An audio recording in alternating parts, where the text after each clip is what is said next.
Ingatkan kita untuk terus meningkatkan bekal kebaikan sebelum kita berpulang pada Allah Subhanahu wa Ta'ala. Pastikan semua kegiatan kita punya nilai di hadapan Allah. Jangan hanya punya nilai dunia saja. Kalau cuma dunia saja, apa faidahnya iman yang telah kita yakini itu? Apa bedanya antara orang beriman dengan yang belum beriman? Maka pastikan bukan hanya sholatnya, tapi semua aktivitas hidup kita. Makan kita punya nilai di hadapan Allah. Berpakaian punya nilai di hadapan Allah. Berkendaraan punya nilai di hadapan Allah.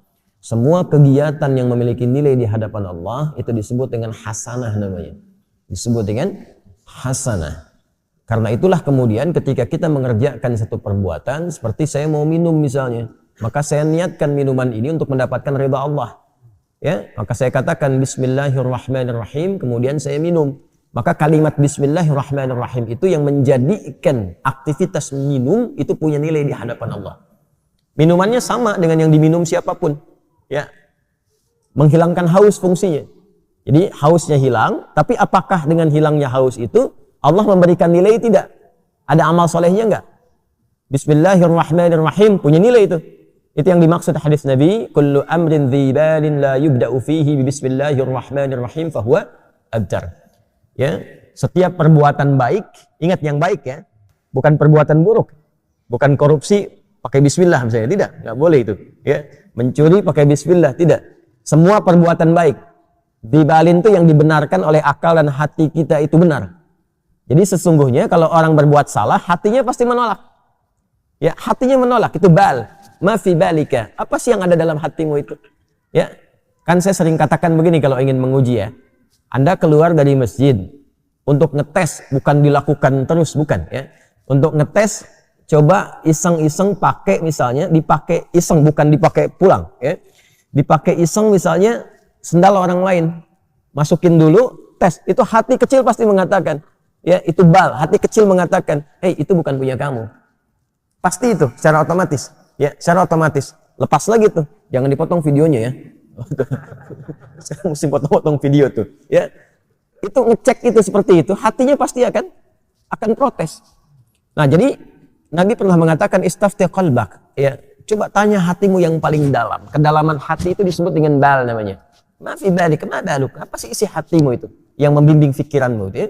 Nah, dari situ kullu amrin dzibalin, setiap perbuatan baik yang dibenarkan oleh hati kita, membimbing pikiran kita, tapi tidak diiringi dengan Bismillahirrahmanirrahim, ya, fahuwa abtar, maka terputus nilai keberkahannya. Artinya nggak ada nilai di hadapan Allah, cuma dunia saja. Nah, setiap perbuatan baik yang diniatkan untuk mendapatkan ridha Allah itu disebut dengan hasanah. Poinnya 10. Setiap perbuatan baik itu poinnya berapa? 10. Itu yang dimulai di Al-An'am ayat 160 tadi. Man jaa'a bil hasanati falahu 'asyru amthaliha. Siapa yang mengerjakan satu perbuatan baik, punya nilai di hadapan Allah, maka nilainya diperintahkan pada malaikat mencatat 10 kebaikan.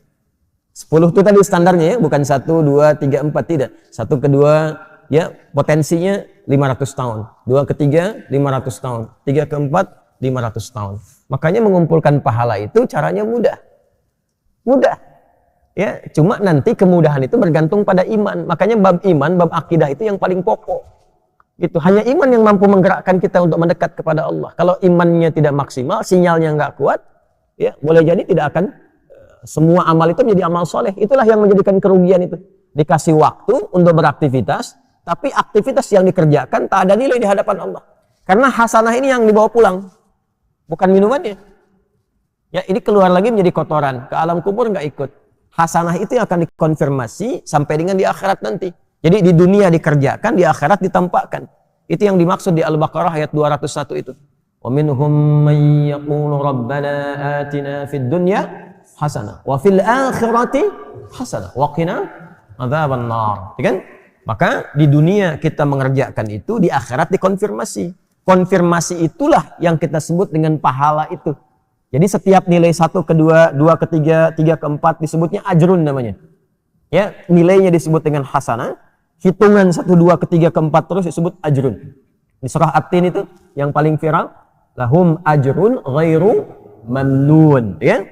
Nah, jadi itu yang disebut ajrun, kita terjemahkan dengan pahala. Jadi yang ikut pahalanya. amal solehnya di dunia. Di alam kubur kan sudah nggak ada amal soleh lagi. Ya, nggak ada amal soleh lagi. Jadi jangan berharap atau berdoa mudah-mudahan di alam kubur masih bisa tahajud misalnya. Enggak. Udah istirahat di alam kubur itu. Tinggal ditampakkan pagi dan petang itu, ya, ditampakkan kenikmatan surganya nanti. Kalau dia insan beriman, hadis riwayat Umar bin Khattab radhiyallahu taala anhu tentang sifat surga. Nanti ada kitab Bad'ul Khalqi di dalam Sahih Al-Bukhari. Nanti di subtopiknya yang ke-9 itu tentang sifat abwabil jannah, sifat tentang pintu-pintu surga. Ya, di hadis kedua dari situ adalah hadis dari Umar bin Khattab radhiyallahu taala anhu yang menerangkan tentang bagaimana keadaan di alam kubur ya bagi setiap manusia. Kalau dia min ahlil jannah, ya, in kana min ahlil jannati, jika dia termasuk ahli surga maka ditampakkan surganya setiap pagi dan petang. Ini nanti yang melahirkan rumusan di antaranya zikir pagi dan petang. Ya, dan nanti ada hadis-hadis lain tentang fadilah-fadilah keutamaan yang mengantarkan ke alam kubur. Babnya iman, ingat. Babnya iman. Kalau beriman, yakini. Iman kita dipertaruhkan di situ dan tidak akan ada ruginya, toh meninggal juga. Ya kan? Toh meninggal juga. Nah, nanti dikonfirmasi saat di akhirat ditampakkan itu semua dalam bentuk kitab kita. Makanya nanti di surah Al-Isra akan dikonfirmasikan Iqra kitabak kafa bi nafsika al-yawma 'alaika hasiba. Jelas ya? Nah, karena itu disarankan kita mulai meniatkan diri kita sepenuhnya untuk menjadikan semua aktivitas kita punya nilai, menjadi hasanah. Termasuk sholat yang baru ditunaikan. Karena sholat itu ibadah pertama dalam Al-Quran yang disebut dengan hasanah. Quran surah ke-11 Hud di ayat 114. Aqimis sholata tarafain nahar wa zulafan minal layl innal hasanati yudhibnas sayyiat. Kan? Tunaikan salat dari mulai pertengahan siang sampai dengan ke malam, ya, dari mulai terus sampai dengan subuh sampai dengan ke isya. Innal hasanat, semua salat yang dikerjakan itu menjadi hasanat, jamak dari kata hasanah. Jadi salat disebut dengan hasanah. Karena itu rumusan ibadah kita yang dicontohkan dalam Al-Quran, begitu kita akan ucapkan dan mohon kepada Allah menjadi hasanah, salat didahulukan. Inna salati, teruskan ayatnya, wa nusuki wa mahyaya wa mamati lillahi rabbil alamin. Dan ini nanti akan menjadi salah satu di antara 12 doa iftitah. Doa iftitah itu ada 12. Nanti di Sunan Abu Daud yang sangat menyenangi doa ini itu di antaranya sahabat Ali bin Abi Thalib. Sayyidina Ali bin Abi Thalib radhiyallahu taala anhu itu sangat senang dengan doa ini. Beliau membaca dalam salatnya itu wajjahtu wajhiya lilladzi fataras samawati wal arda hanifan musliman wa ma ana minal musyrikin. Inna salati wa nusuki wa mahyaya wa mamati lillahi rabbil alamin la syarika lahu wa bidzalika umirtu wa ana minal muslimin wa ana awwalul muslimin, dengan dua riwayat.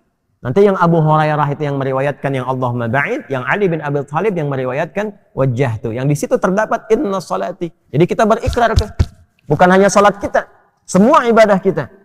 Semua ibadah kita, wa nusuki, wa mahyaya, semua kegiatan hidup kita. Ya, wa mamati sampai kita wafat. Jadi barusan tuh kita berikrar, selesai salat subuh, mulai selesai subuh ini, semua kegiatan kita mesti punya nilai di hadapan Allah Subhanahu wa taala. Itu ikrarnya. Jangan sampai berbuat maksiat. Awas, hati-hati.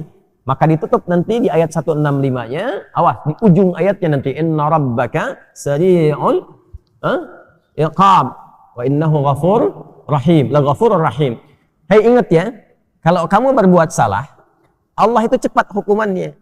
Tapi dalam saat yang bersamaan, Allah sangat maha pemaaf dan pengampun dari segala dosa-dosamu. Maksud rangkaian ayat ini begini. Gak ada di antara kita yang sempurna. Sekarang pun kita ada di masjid, boleh jadi banyak lumuran dosa yang pernah kita lakukan. Ya, tidak ada yang sempurna. Ada kesalahan, mungkin sebelum berangkat ke sini ada dosa yang diperbuat. Ada kesalahan yang dilakukan.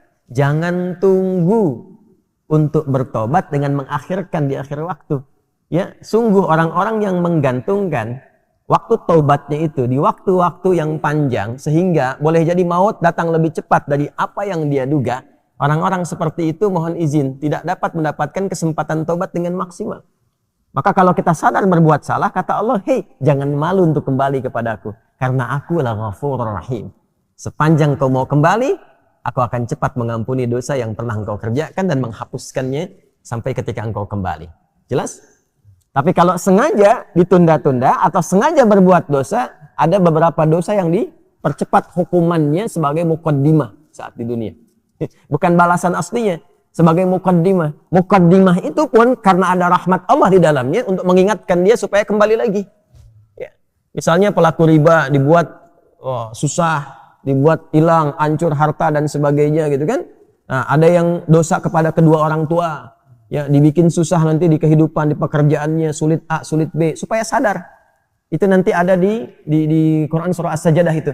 وَلَنُذِيقَنَّهُمْ مِنَ الْعَذَابِ الْأَدْنَى دُونَ الْعَذَابِ الْأَكْبَرِ لَعَلَّهُمْ يَرْجِعُونَ.